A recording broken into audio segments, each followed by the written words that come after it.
Lucas 14, a partir do verso 16, diz assim: Porém ele lhe disse: Um certo homem fez uma grande ceia e convidou a muitos.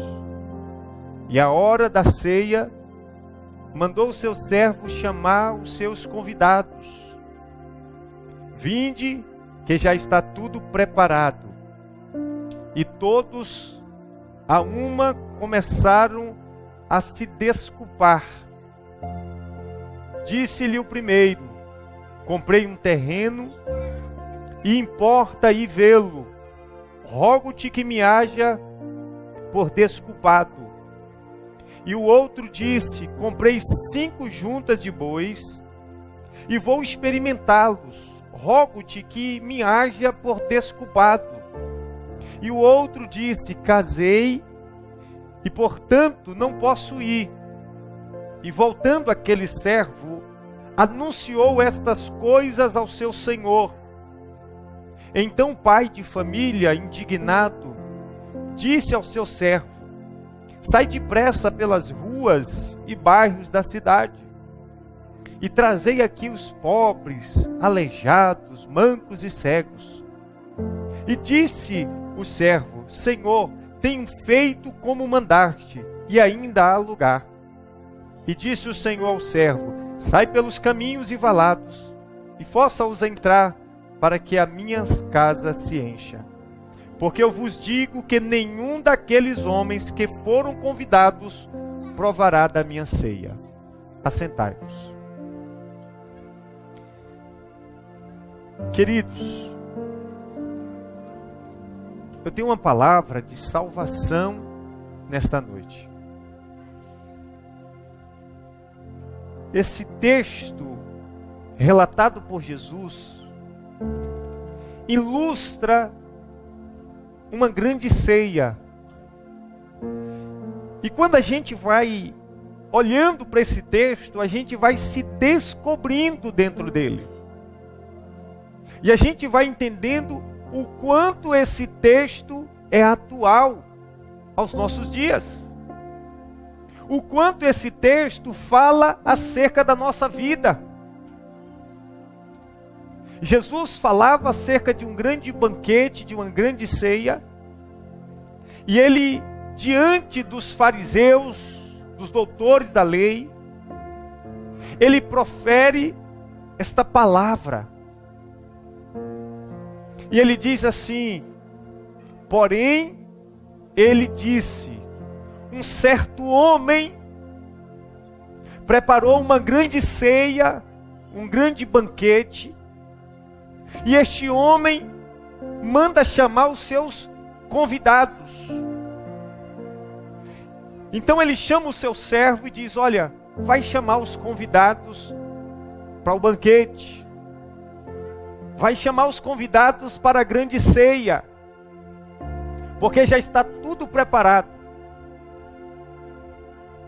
E esse servo, quando vai chamar as pessoas, cada uma das pessoas que ele chama, apresenta aquele servo uma justificativa, uma desculpa, pela qual não poderia ir àquele banquete, pela qual não poderia atender aquele convite. O primeiro, diz a Bíblia, que diz: Olha, eu não posso ir atender esse convite, porque eu comprei uma propriedade, e eu preciso vê-la. Então diga ao seu senhor que me tenha por desculpado. Ou seja, não posso ir. Não posso atender o convite do seu senhor. O outro diz: Olha, diga ao seu senhor que eu comprei 5 juntas de bois, e eu preciso experimentar essas 5 juntas de bois. Então diga ao seu senhor que eu não posso ir, e que me tenha por desculpado. O terceiro diz: Olha, eu me casei, e eu não posso ir. Isso te diz alguma coisa? Essas desculpas te diz alguma coisa? Deixa eu tentar trazer esse texto ao nosso coração. Esse grande banquete mencionado aqui tipifica e representa o grande banquete lá no céu. A Bíblia diz que aquilo que os olhos não viram, a Bíblia diz que aquilo que os ouvidos não ouviram, a Bíblia diz que aquilo que não se assentou no coração do homem é o que Deus tem preparado para aqueles que o amam. Há uma grande mesa preparada no céu. Há um grande banquete preparado por Deus. Então essa ceia mencionada aqui tipifica uma grande ceia reservada no céu, preparada na glória. Esse convite que o Senhor da ceia chama esse servo, são aqueles que vão convidar as pessoas, são aqueles que pregam o evangelho, são aqueles que anunciam as boas novas, que falam a respeito deste grande banquete. Ou seja, eis que vos digo, há um grande banquete preparado e o Senhor vos chama. Há um grande banquete lá na glória e Deus está nos convidando para participar desse grande banquete. Esses convidados aqui mencionados tipifica as pessoas, nós, nossos vizinhos, nossos parentes, nossos entes queridos, nossos colegas de trabalho. Tipifica a todos, porque o convite é para todos. Jesus diz: vinde a mim, todos que estão cansados, oprimidos e sobrecarregados, e eu vos aliviarei. Há um convite lançado a todos.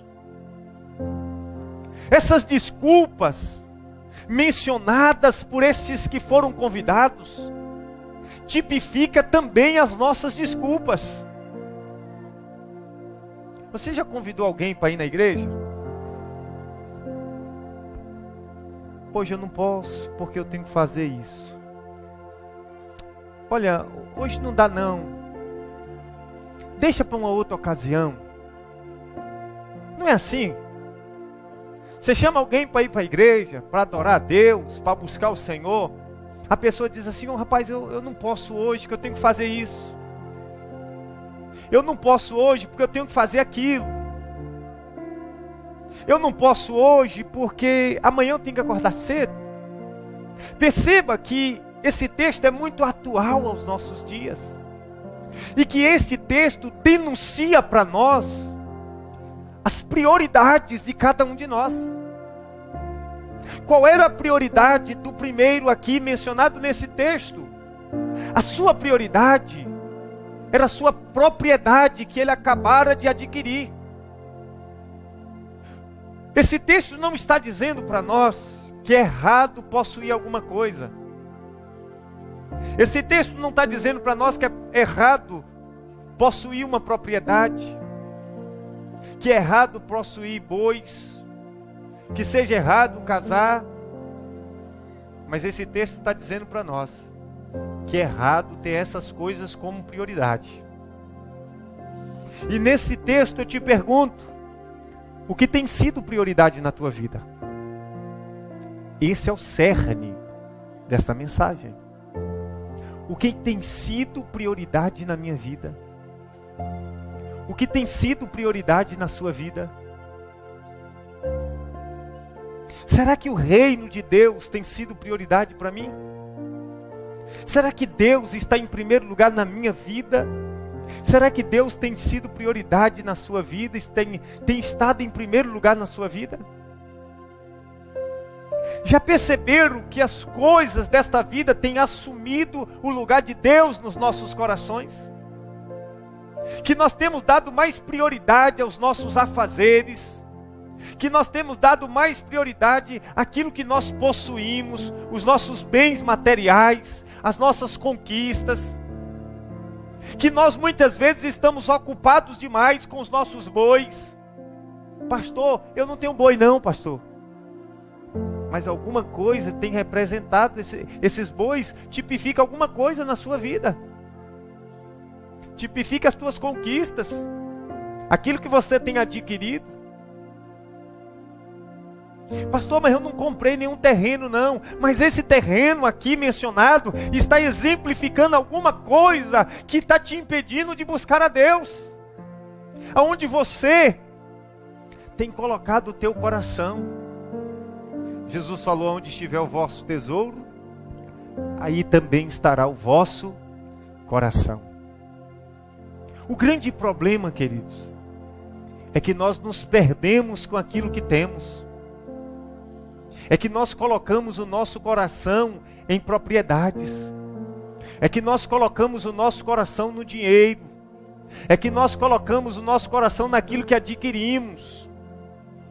E com isso, nós acabamos nos afastando de Deus e recusando o convite do Senhor. Esse texto mostra para nós que nós deixamos Deus para segundo ou terceiro plano. Esse texto demonstra claramente que esses homens tiveram as suas coisas muito mais importantes do que o convite para o grande banquete. O que tem sido mais importante na sua vida? Pare e pense. É uma mensagem que nos leva a refletir. O que tem sido prioridade, o que tem sido importante na sua vida. O que tem sido importante na nossa vida. Será que a sociedade na qual estamos inseridos, não tem priorizado mais as coisas, o ter do que o ser? Será que as pessoas não têm buscado mais as coisas desta vida? Não posso, pastor, hoje. Qualquer coisa é motivo para não vir à casa do Senhor. Qualquer coisinha é motivo para não participar de um culto. Você já viu que essas mesmas desculpas não funcionam quando o assunto é a diversão do mundo? Quando o assunto é um aniversário, quando o assunto é um casamento, quando o assunto é um cinema, quando o assunto é um shopping. Raramente alguém diz isso.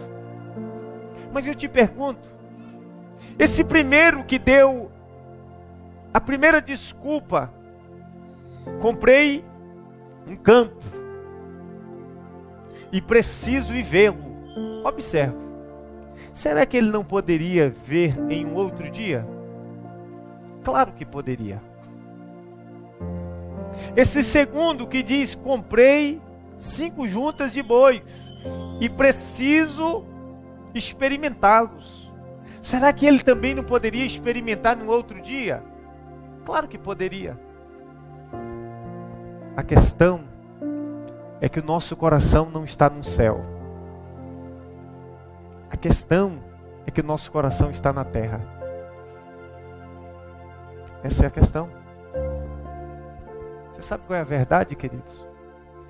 Eu sou muito direto naquilo que eu falo, muito verdadeiro nas minhas ministrações.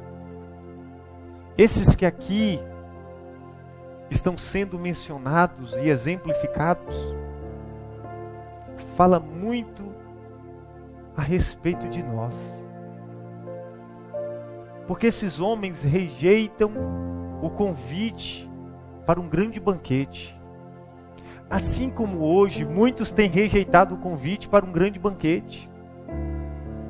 As pessoas têm se perdido naquilo que elas possuem. Você sabe qual é a verdade? Que esses aqui não quiseram nada com Deus. A verdade é essa. E a sociedade de hoje também não querem nada com Deus. As pessoas hoje O interesse delas, sabe qual é a verdade? O interesse das pessoas é curtição. O interesse das pessoas é dinheiro. O interesse das pessoas é bens materiais. Esse é o interesse das pessoas. Os olhos das pessoas têm brilhado pelos bens terrenos, pelos convites da terra, mas os corações não têm ardido pelo convite do céu. Essa é a verdade. Chame alguém para uma festa secular, todo mundo, a casa está lotada. Chame alguém para ir adorar a Deus dentro de um templo religioso. Eles vão achar 1001 desculpa para não ir. Essa é a verdade nua e crua. É que nós estamos todos os dias rejeitando o convite de Deus. Aí todo mundo quer a salvação. Todo mundo quer ser salvo. Mas rejeitam o convite da salvação. Rejeitam o convite do Salvador. Todo mundo diz que quer Deus, mas os seus corações estão na terra. Porque se quiséssemos Deus, o nosso coração andaria no céu. O nosso coração arderia pelas coisas celestiais. O apóstolo Paulo vai dizer: se já ressuscitaste com Cristo, buscai as coisas que são do alto, as que são de cima. O que tem te impedido de aceitar o convite de Cristo? O que tem te impedido de aceitar o convite do Senhor? Será que as nossas prioridades não têm feito com que nós rejeitemos o convite do Senhor? Será que os nossos bois, as nossas propriedades, as nossas conquistas, não têm sido nossas prioridades? Aprenda uma coisa: ou Deus assume o primeiro lugar na nossa vida, ou Ele não assume lugar nenhum. Eu vou repetir para você. Ou Deus assume o primeiro lugar na sua vida, ou Ele não assume lugar nenhum. O único lugar que tem a medida certa de Deus é o primeiro lugar. Nenhum outro lugar ele cabe. Mas para este homem, o primeiro lugar na sua vida era a sua propriedade. Para eles, aquilo que eles tinham. Nós temos invertido. Nós temos deixado o Senhor para primeiro, para segundo, terceiro, quarto e quinto lugar. E Ele não se encaixa nesses lugares.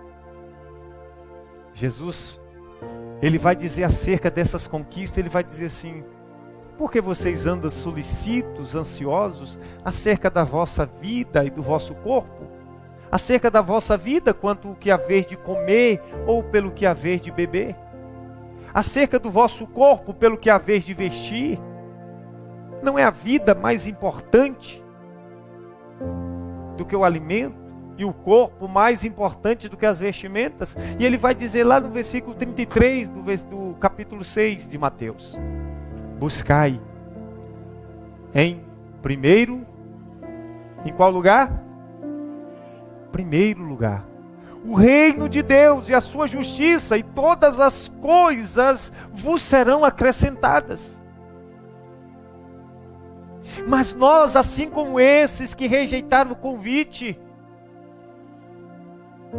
temos colocado o nosso coração nas coisas dessa vida, a ponto de negligenciarmos o convite da salvação e de participarmos das bordas do Cordeiro, da grande ceia celestial. Mas sabe o que vai acontecer? E disse o Senhor: porque, versículo 24 que nós lemos, eu vos digo que nenhum daqueles homens que foram convidados provará da minha ceia. O que o Senhor está dizendo? Aqueles que foram convidados a participar do céu, aqueles que foram convidados para o grande banquete, e que por diversas vezes rejeitaram, e que por diversas vezes usaram as suas desculpas, Jesus diz: nenhum deles vai entrar e provar do meu banquete. As nossas desculpas são muletas que nos apoiamos, muletas muitas vezes, quem sabe, de mentira. São muletas que nós nos apoiamos para dizer não posso. Lance fora essas muletas. Jogue fora. Quando alguém te convidar, quando for dia de culto para adorar o Senhor, não use de desculpa. Eu não posso por isso. É mais digno dizer eu não vou porque eu não quero. A gente não tem coragem de dizer isso. Não vou porque eu não quero. A gente sempre coloca uma desculpa. A gente sempre quer usar uma desculpa, mas no grande dia, as nossas desculpas serão reveladas pelo Senhor. Vamos pegar essas desculpas, vamos mandar essas pessoas que usam as suas desculpas, pegarem essas mesmas desculpas, e no dia que Jesus voltar, que a Bíblia diz bem claro que Ele voltará, e usar: Senhor, olha, durante toda a minha vida eu não pude ir não, porque eu estava ocupado demais. Eu estava ocupado ganhando dinheiro, eu estava ocupado fazendo isso, eu estava ocupado trabalhando, eu não tive tempo para o Senhor. A verdade é essa. Nós andamos ocupados demais. Nós andamos cheios de afazeres, não temos tempo, estamos ocupados para atender esse convite da salvação. Mas Jesus disse que serão lançados no lago de fogo, que arde com fogo e enxofre. Eu ouvi uma parábola interessante. Olhe para mim, fita os seus olhos em mim nesta hora. Um grande pregador, ele é adventista, mas um homem muito equilibrado. Ele conta uma parábola da seguinte maneira, preste atenção.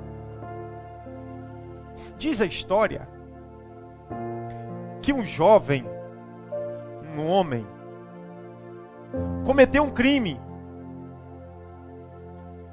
na sua época, e que este homem, ele foi condenado à morte.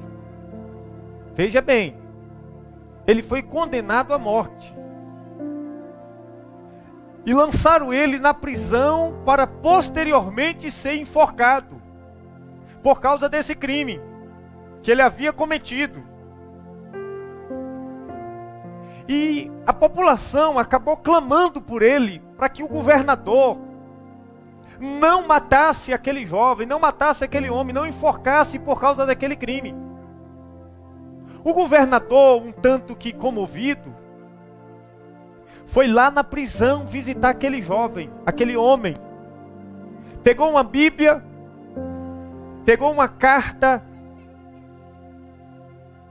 de liberdade, colocou dentro da Bíblia, se vestiu como um pastor, foi até a prisão e falou: meu jovem, eu vim te visitar. E o jovem disse: não quero saber de você não, você é pastor, sai fora daqui, eu não quero saber de você, sai fora, eu vou lhe matar. Não, meu jovem, eu tenho algo importante para você aqui, está aqui dentro da Bíblia, tem algo importante para você. Não quero saber de nada, eu não quero, vá-se embora, sai daqui. E o governador saiu daquela prisão, até mesmo para a sua própria segurança. E quando o governador saiu, o carcereiro chegou para aquele homem e disse: você é um burro, um trouxa. Ele diz, por quê? Aquele homem que veio te visitar, vestido de pastor, ele é na verdade o governador, e dentro da Bíblia estava a tua carta de liberdade, e você desperdiçou a tua oportunidade, e agora você vai ser morto. E no dia do julgamento, que ele estava indo a caminho de ser enforcado, foi dado a ele o direito de falar, de pronunciar algumas palavras. E em público ele disse, eu quero dizer algo a vocês. Eu hoje, daqui a pouquinho, estarei sendo enforcado, serei enforcado. Mas eu serei enforcado não é por causa do crime que eu cometi, mas por causa do perdão que eu rejeitei. Eu estou sendo morto, eu serei morto, não é por causa do crime que eu cometi, mas por causa do perdão que eu rejeitei. E eu